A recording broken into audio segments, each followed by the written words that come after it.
암 환자들이 뭐 채소를 많이 먹어야 된다 이거는 아마 대부분 사람들이 다 알 거예요. 그런데 왜 꼭 채소로 강조를 하느냐, 잘 먹어야 된다 할 때 단백질 이런 부분들은 거기에 오히려 많다 생각을 하잖아요. 그렇지 않아도 암 환자들 입맛도 없는데 맨날 채소 먹으라 하는데 왜 채소냐? 암 환자 채소 섭취가 중요한 이유가 있나요?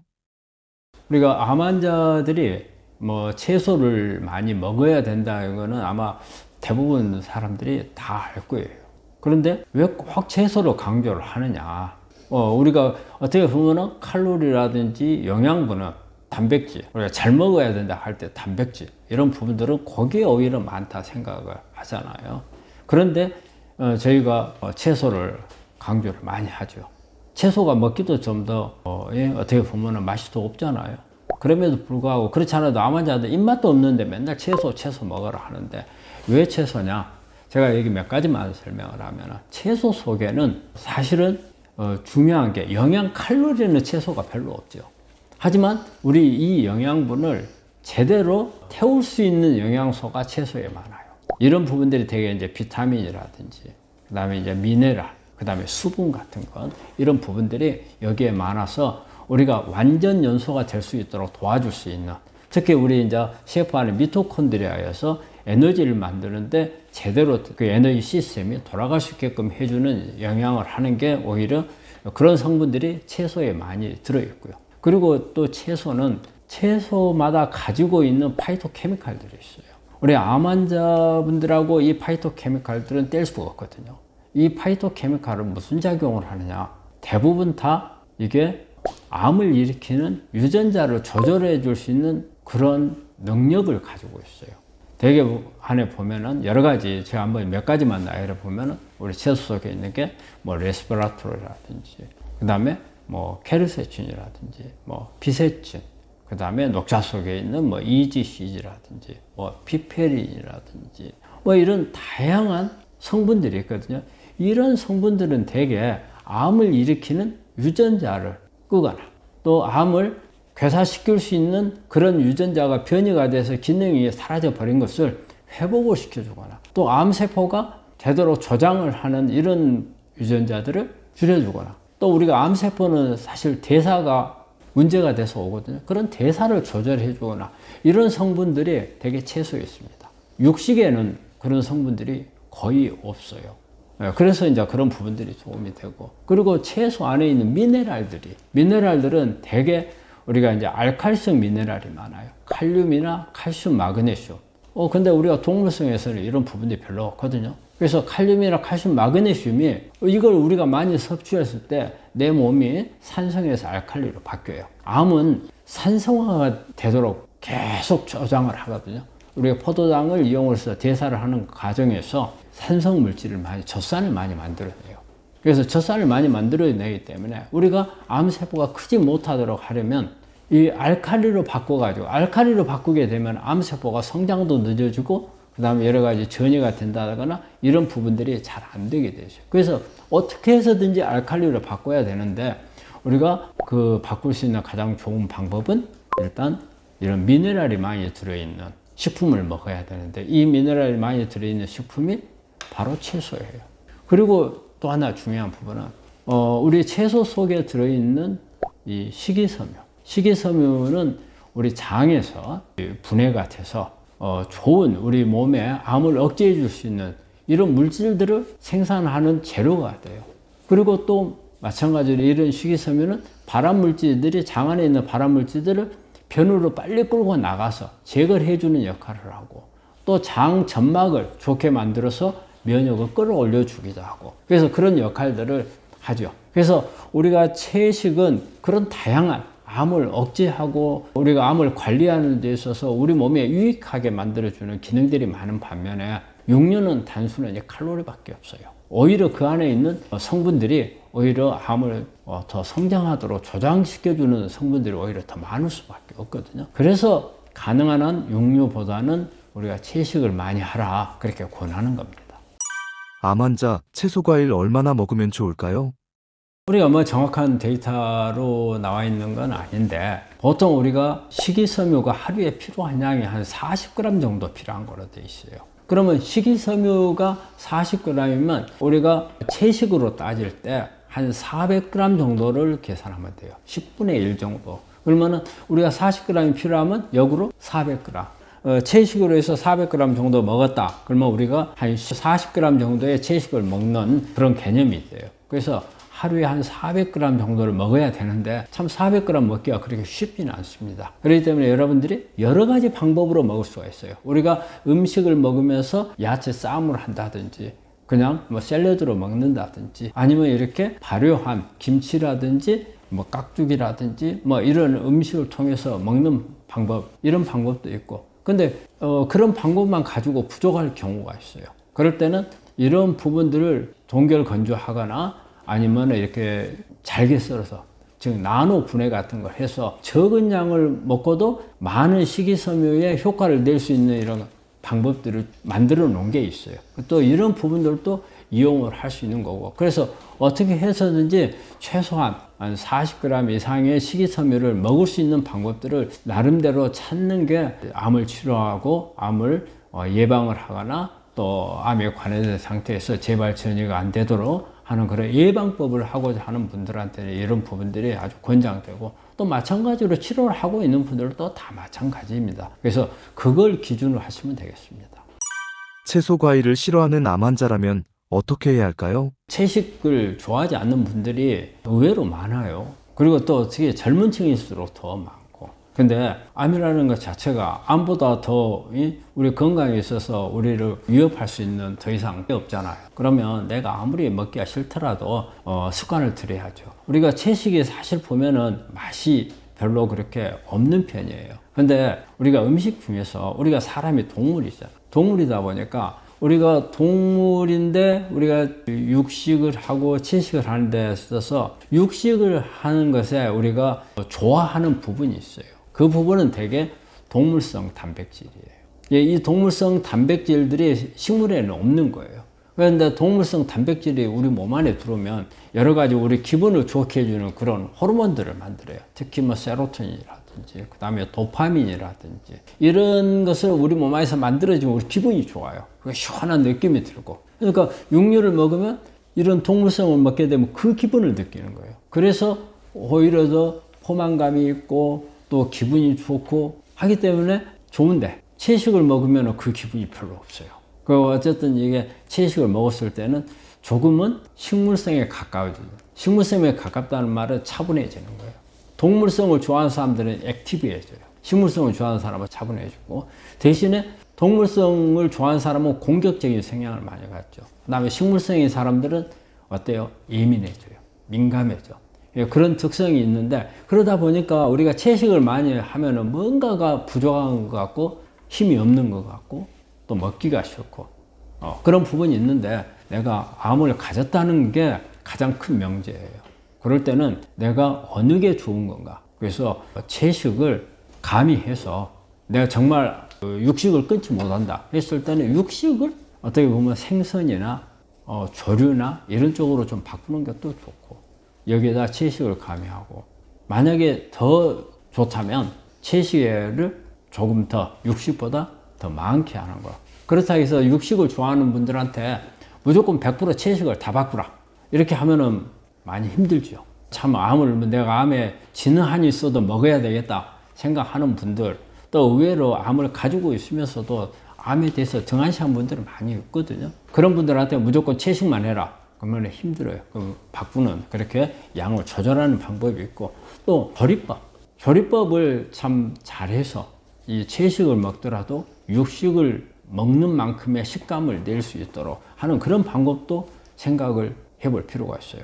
그래서 저는 생각이 이제 그런 방법을 찾다 보면은 이제 조미료가 나오거든요. 그 조미료가 나와서 이 가공된 조미료를 쓰면은 그거는 별로 좋지 않아요. 그래서 요즘에 보면 천연 조미료.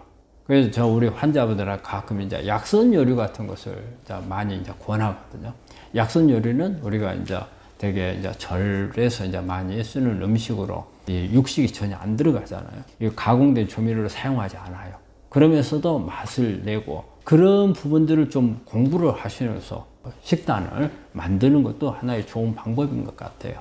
그리고 또 하나는 어쨌든 내가 암을 치료해야 된다. 그러면 뭐가 좋은가 판단을 하고 조금 힘들더라도 내가 치료하고 있는 동안에 이걸 극복하기 위해서는 노력을 한다는 생각으로 그런 쪽으로 바꾸는 게 좋을 거라고 생각을 합니다. 암 환자가 제철 음식을 챙겨 먹어야 하는 이유가 있나요? 우리가 암 환자들 항암 식단에서 여러 가지 많죠. 뭐 유기농 해야 된다. 중에서 뭐 파이토케미칼이 많은 음식을 먹어야 된다. 여러 가지 이제 조건들이 있는데 그 중에 하나가 뭐예요? 제철 음식이에요. 제철 음식을 먹는다는 것은 봄에 나오는 제철 음식은 봄에 먹어야 되는 거고 여름에 나오는 여름 제철 음식은 여름에 먹는 게 가장 음식이 가지고 있는 성분들이 가장 높을 때거든요. 그렇기 때문에 제철 음식이 중요한 거죠. 이렇게 해서 제철 음식을 먹게 되면 이때가 가장 많이 나오잖아요. 예, 가격도 좀 저렴할 거고 그리고 가장 신선하게 바로 생산지에서 바로 가져다 먹을 수 있는 장점도 있고 어디에 뭐 저장한 게 아니잖아요. 그래서 신선도가 첫째 좋을 수가 있어서 가능하면 이럴 때 또 봄에 나오는 제철 음식은 봄이 아니면 못 먹잖아요. 그렇기 때문에 많이 즐기셨으면 합니다. 암 환자가 꼭 챙겨 먹어야 할 봄의 제철 식품은 무엇인가요? 요즘에 많죠. 요즘에 가장 먼저 나오는 봄동. 봄동도 상당히 효과가 좋고 겨울에 이제 익힌 김치만 쭉 이렇게 먹다가 이렇게 이게 봄동 배추잖아요. 그렇기 때문에 이런 먹는 것도 좋고 저 같은 경우는 두릅을 좋아하거든요. 두릅 같은 경우도 그 향이 되게 좋잖아요. 두릅도 있고 뭐 냉이라든지 뭐 여러 가지 쑥. 요즘 참 쑥 많이 나오잖아요. 쑥 같은 것도 있고 요즘에는 많은 음식들이 이렇게 나와서 이런 음식들 중에서 우리가 항암 작용이 있는 이런 음식들을 한번 찾아보는 시간을 갖도록 하겠습니다. 암 환자에게 쓴바귀는 어떤 효과가 있을까요? 우리가 이제 항암 효과가 있는 음식들이라는 것은 대개 이제 봄에 나오는 채소 중에서 파이토케미칼들이 많은 그런 음식들을 말하거든요. 요즘에 입맛 돋구는 식자재로 따지면 쓴바귀 같은 거. 약간 쓴맛이 나잖아요. 근데 원래 쓴맛이 입맛을 많이 돋군다는 거예요. 입맛 없는 사람들한테 쓴 것을 많이 주잖아요. 쓴바귀를 추천을 합니다. 쓴바귀 속에 보면 쓴바귀는 세스키테르펜이라고 하는 우리 이센셜 오일, 우리 아로마 같은 것을 만들기 때 베이스가 되는 오일이 있거든요. 이센셜 오일을 많이 가지고 있고요. 그리고 또 폴리페놀 이런 부분들이 있어서 항염증 작용이 있거나 또 항산화 작용. 그래서 이런 부분에 대한 여러 가지 논문 같은 항암 작용에 대한 논문도 상당히 많이 나와 있거든요. 그래서 쓴바귀 같은 경우는 우리가 입맛도 돋구고 그다음에 염증도 없애주고 그리고 항암 작용을 가지고 있는 그런 음식이기 때문에 상당히 추천할 만한 합니다. 쓴바귀 섭취 시 주의사항이 있을까요? 쓴바귀 같은 경우도 너무 과량을 먹게 되면 이게 식이섬유 같은 게 상당히 많이 들어있어요. 우리가 파이토케미칼도 많지만 많이 먹다 욕심내서 먹다 보면은 위장 자극이 많이 돼요. 속 쓸 수 있어요. 그리고 속이 더부르게 해줄 수도 있고 이 안에 들어있는 성분들 또 식이섬유가 우리 소화가 되면서 가스 같은 것도 많이 만들거든요. 가스가 많이 만들어져서 방귀 같은 게 많이 나올 수도 있고 그래서 적당히 먹는 게 좋고 또 이런 부분들은 우리가 나물이기 때문에 익혀서 먹는 방법이라든지 아니면 여러 가지 다른 것과 섞어서 이런 먹는 방법들을 같이 하면 좋은데 항상 너무 과량은 먹지 않도록 하는 게 좋습니다. 달래가 암 환자에게 좋은 이유가 있나요? 달래 같은 걸 추천하고 싶네요. 달래는 마늘하고 비슷해요. 그래서 이 안에 보면 우리 마늘 속에 알리신이라는 성분이 들어있거든요. 그러니까 우리가 턱 쏘는 맛 때문에 그냥 생으로 먹기 어렵잖아요. 달래도 그런 알리신이 상당히 들어있고요. 또 알리신이나 마찬가지로 그 위에 여러 가지 황이 들어있는 성분들이 있어요. 그래서 뭐 설포라판이라든지 이런 부분들도 상당히 톡 쏘는 맛이 있는데 이런 황 자체가 여러 가지 항암 작용을 가지고 있죠. 특히 해독 작용도 가지고 있고요. 그리고 암세포를 성장을 억제하는 작용, 세포 자살을 촉진시키는 작용, 신생혈관을 억제시키는 이런 작용들을 많이 가지고 있어요. 그래서 우리가 특히 마늘 같은 경우에 우리가 강력한 항암 음식이라고 하는데 여기에서 주성분이 알리신이에요. 이 달래도 이걸 가지고 있기 때문에 우리가 항암 음식으로는 좋은 음식이라고 생각할 수 있습니다. 암 환자가 달래 먹을 때 주의사항이 있나요? 달래 속의 알리신이 상당히 좋은 항암 성분을 가지고 있지만 우리가 먹을 위장장애는 상당히 온다고 봐야 돼요. 황이 들어있기 때문에 속이 쓰일 수 있어요. 그래서 가능하면 좀 익혀서 먹는 게 좋겠고, 그리고 과량을 먹게 되면은 가스가 많이 만들어져요. 그래서 속이 더불어 갈 수가 있고 방귀가 많이 나올 수 있기 때문에 그런 부분들은 좀 조심을 해야 될 겁니다. 두릅은 암 환자에게 어떤 효과가 있을까요? 강력한 항암 작용을 가지고 있을 수 있는 게 두릅이거든요. 두릅 같은 경우는 상당히 그 향이 좋잖아요. 저도 되게 두릅을 좋아하는데 이 두릅에 보면은 향도 있고 그리고 또 사포닌이 많이 들어있죠. 우리가 사포닌이 많이 들어있다 면 되게 우리가 인삼이나 그다음에 홍삼 이런 걸 많이 생각할 수가 있는데 두릅도 많아요. 그래서 이 사포닌이 되게 면역을 높이는 작용이 아주 강하죠. 그리고 또 여기에 세포를 증식을 차단하는 거, 그리고 세포 자살을 촉진하는, 그리고 또 항산화 작용도 같이 가지고 있죠. 그래서 사포닌이 아주 강력한 그런 항암 성분으로서 작용을 하고 그 외에도 또 폴리페놀이라든지 그리고 알칼로이드, 그다음에 플라보노이드, 파이토케미칼 중에서 다 이게 대표적인 것들이거든요. 이런 부분들을 다 같이 가지고 있는데 두릅이 종류가 몇 가지가 있어요. 보면은 우리가 일반적으로 먹는 두릅을 우리가 참두릅이라고 하고 개두릅이라고, 아마 음나무라 해 가지고 많이 먹을 거예요. 그런 개두릅도 있고 그다음에 땅두릅. 그래서 참두릅 같은 경우는 이렇게 나무에 두릅나무에 나오는 순이고, 땅두릅은 두릅이 땅에서 이렇게 좀 올라오는 그런 건데 이 중에서 가장 강한 것은 참두릅이라고 그래요. 실제적으로 우리가 가장 많이 먹는 두릅도 참두릅이죠. 그래서 두릅을 제가 항암 음식으로, 제철 음식으로 추천을 합니다. 예, 뭐 여러 가지 암에 다 좋은데 이제 연구가 가장 많이 돼 있는 것은 이제 간암이나 그리고 대장암, 위암에 연구가 많이 돼 있어요. 특히 이제 이게 보면 소화기 암이라는 뜻이잖아요. 간암, 대장암, 위암 다. 그래서 소화기 암에 상당히 좋은 효과가 있다고 볼 수 있습니다. 암 환자 두릅 섭취할 때 조심해야 할 것이 있을까요? 두릅도 마찬가지로 뭐든지 과량을 먹는 것은 좋은 게 아닌데, 두릅도 속에 보면 사포닌 같은 게 거품을 많이 일으키는 성분이잖아요. 그렇기 때문에 안에 가스를 많이 만들 수가 있어요. 그리고 또 많이 먹었을 때는 위장장애 같은 게 올 수가 있거든요. 예, 그래서 그런 부분들은 조금 조심을 해야 될 겁니다. 암 환자에게 냉이는 어떤 효과가 있을까요? 냉이를 추천합니다. 그래서 냉이 속에 들어있는 거는 되게 이제 플라보노이드 성분이 많이 들어있는데 그중에서 케르세친이라는 성분이 되게 많이 들어있거든요. 우리가 케르세친이 많이 들어있는 음식, 가장 대표적인 음식이 양파거든요. 양파에 있는 보라색. 근데 냉이도 마찬가지로 이런 케르세친이 많이 들어있어요. 우리가 케르세친은 가장 강력한 작용이에요. 신생혈관 억제예요. 우리가 암세포가 빨리빨리 크기 위해서는 영양을 공급을 받을 혈관이 많아야 하잖아요. 근데 너무 빨리 크다 보니까 혈관이 따라가지를 못해요. 그런데 그래서 우리 암세포는 스스로 혈관을 만들어내거든요. 영양 공급을 받기 위해서. 그래서 이거를 차단하는 게 강력한 항암 치료법이거든요. 그런데 이걸 주로 많이 차단할 수 있는 성분이 바로 케르세친이에요. 냉이 속에 이게 많이 들어있다는 거고요. 그 외에도 보면 뭐 페놀 성분이 많이 들어있고요. 그리고 글루코시놀레이트라고 해가지고 우리가 되게 십자가 식물 속에 보면은 톡 쏘는 맛이 있어요. 이 황이거든요. 그래서 글루코시놀레이트가 되게 이제 설포라판이라는 그런 성분들의 전구 물질이거든요. 그래서 냉이를 먹으면 톡 쏘는 맛이 그거거든요. 그래서 이것도 강력한 항암 작용을 가지고 있죠. 또 그리고 여기에 비타민 C가 상당히 많이 함유되어 있거든요. 그래서 냉이는 제가 아주 추천할 만한 그런 항암 음식이고, 냉이도 마찬가지로 뭐 간암이나 대장암 쪽에 많이 연구가 많이 돼 있어서 이것도 소화기암에 상당히 효과가 훨씬 더 좋은 걸로 돼 있습니다. 암 환자가 냉이 먹을 때 주의사항이 있을까요?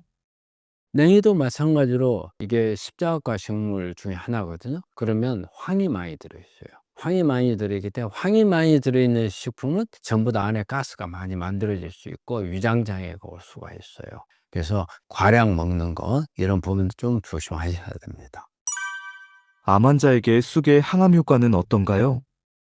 가장 강력한 항암 작용을 가지고 있는 식품, 그러면 저는 제 1번으로 쑥을 추천하거든요. 쑥은 아르테미신이라는 아주 강력한 항암 작용을 가지고 있는 성분이 있어요. 이 아르테미신은 원래 말라리아 치료제로 쓰거든요. 사실은 이걸 가지고 2015년도에 노벨 생리의학상을 받은 연구 주제도 아르테미신입니다. 그래서 말라리아 치료제로도 쓰겠지만 강력한 항암 작용을 가지고 있어서, 특히 이게 아르테미신이 가지고 있는 항암 작용을 살펴보면 활성산소를 엄청 많이 만들어서 암세포를 죽이는 그런 작용이 있고, 그리고 또 하나는 세포 자살을 촉진시키는 그런 작용이 있어요.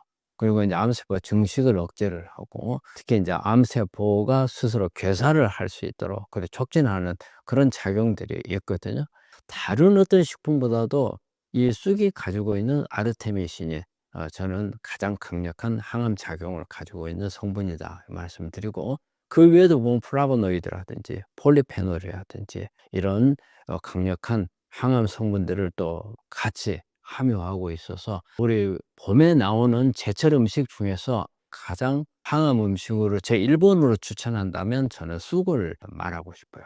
근데 또 쑥은 요즘에 보면은 우리 환자분들이 아주 많이 이용하는 쑥이 바로 개똥쑥이에요. 개똥쑥이 그러면 다른 쑥하고 차이가 뭐냐? 바로 아르테미신의 함량이 훨씬 더 높다는 거죠, 다른 쑥에 비해서. 한의원 같은 데서는 그 좌운이라 해 가지고 이걸 태워서 연기를 쪼이는 이런 방법도 쓰는 것 같고요. 그리고 그 외에도 뭐 차라든지 아니면 나물이라든지 이런 걸로 해서 먹기도 하고, 또 쑥은 우리 친근하잖아요. 쑥떡 많이 먹잖아요. 그리고 요즘에 쑥국 해서 여러 가지 방법으로 쑥은 방법이 있기 때문에 환자나 우리 방송 보고 계신 분들이 요즘에 쑥을 가지고서 하는 요리들이 많잖아요. 상당히 식도락도 즐기면서 또 암 치료도 하고 또 암 예방도 하고 건강을 증진시킬 수 있는 게 쑥이 아닌가 생각합니다.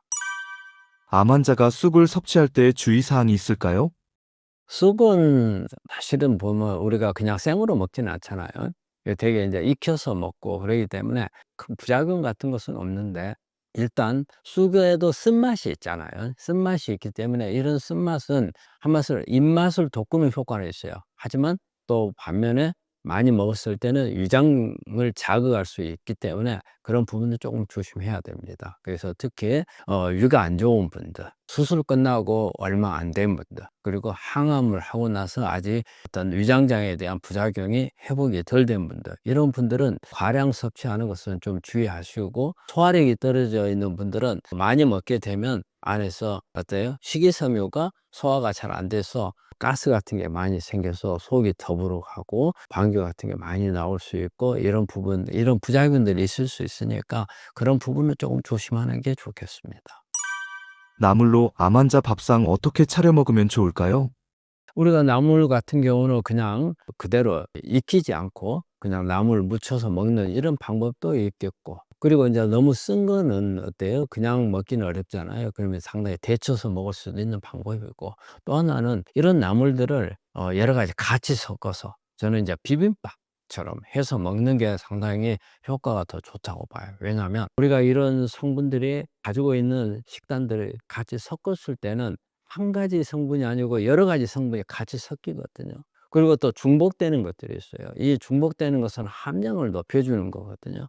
우리 한국인의 밥 중에서 가장 요즘에 K푸드 중에 하나가 비빔밥이잖아요. 저는 비빔밥을 상당히 권해요. 그럼 다른 어떤 것보다도 항암 작용이 높아질 수 있는 방법이라고 생각을 합니다.